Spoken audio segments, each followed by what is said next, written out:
Tunapozungumzia mihuri, katika mihuri ya Suleiman, basi huwa kuna huu hapa ambao ni muhuri wa 5.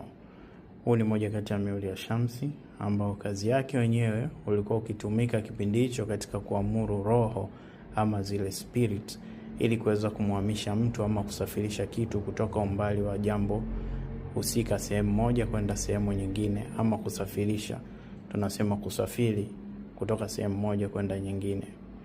So this knowledge inakuwa ni kwa watu ambao tayari umri wao umekwenda miaka kuanzia labda 30, 35, 40 mpaka 50, ambao tayari wana wisdom na kile wanachokuwa wanakifanya.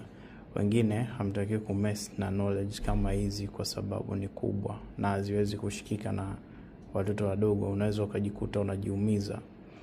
Nasema kwamba huu muhuri unachokuwa umeandikwa ni majina ambayo yanatoa amri kwamba malaika wanaokuwa wanatawala katika muhuri huu, na wanaweza wakamletea mtu ama kumpeleka kile anachokuwa anakitaka ama kupeleka kile anachokuwa anakitaka kwenye mkono wake.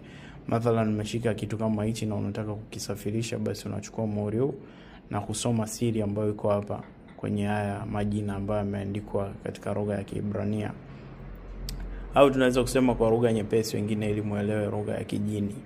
Okay, kwa sababu majini pia wanatumia lugha ambayo imechanganyika katika lugha zaidi ya 3. So tuachane na hizo habari, ni kwamba this is one of the seal ambayo inaweza ikamsababisha mtu, tunasema katika summary tu ili uweze kuelewa, ni kwamba inakuwa ina invoke spirits na inaweza kumtransport mtu kutoka distance moja kwenda nyingine kwa kipindi kifupi, wale wanaopenda safiri. So this one is very strong na inaweza ikamletea mtu wazimu. So don't mess with this one until you have the whole knowledge of this one.